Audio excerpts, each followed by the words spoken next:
চাঁপাইনবাবগঞ্জের শিবগঞ্জ এবং কানসাট ও শ্যামপুর ইউনিয়নের পুখুরিয়া ঘাটে পাগলা নদীর ওপরে নির্মিত সেতু কোনো কাজে আসছে না, কারণ পশ্চিম পাশের সংযোগ সড়কটি কাঁচা অবস্থায় পড়ে আছে।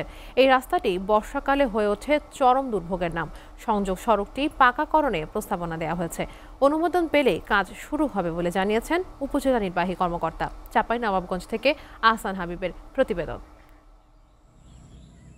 চাঁপাইনবাবগঞ্জের পুথুরিয়া ঘাটে পাগলা নদীর উপর নির্মিত সেতুর পশ্চিম পাশের সংযোগ সড়কে বৃষ্টি হলেই জমে কাদা।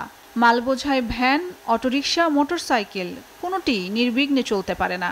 প্রায় কেউ হাত ভাঙছেন, কেউ পা, কেউ বা কাদার নিচে পড়ে হচ্ছেন আহত। সবচেয়ে বিপাকে পড়ছে স্কুলগামী শিশুরা। এত টাকা ব্যয়ে ব্রিজ হলো, কিন্তু সেটি ব্যবহারই করা যাচ্ছে না। এই উন্নয়ন কাদের জন্য? কানসাট ব্রিজ আর শিবগঞ্জ বেলি ব্রিজে সবসময় জ্যাম থাকে।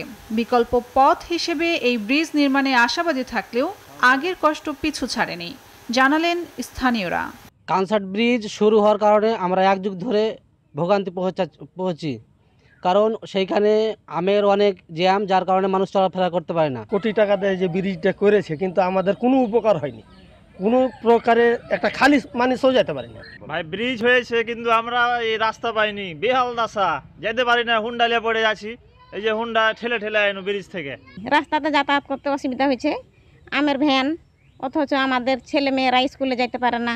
এই রাস্তার অবস্থা খারাপ, এই স্কুল যাই আবার প্রাইভেটও যাই, অনেক কষ্ট হয়, অনেক সময় কাদাতে পড়ে যায়। ইতোমধ্যে সংশ্লিষ্ট দপ্তরে প্রকল্প অনুমোদনের প্রস্তাব পাঠানো হয়েছে। দ্রুত সংযোগ সড়কের কাজ শুরু হবে বললেন ইউনিয়ন পরিষদের এই চেয়ারম্যান। এই দুর্ভোগের কারণে আমি ইঞ্জিনিয়ারকে অবহিত করেছি, অনসারকে অবহিত করেছি, এবং তারা আশ্বস্ত করেছেন যে অনতিবিলম্বে রাস্তাটা করার ব্যাপারে তারা পদক্ষেপ গ্রহণ করবেন।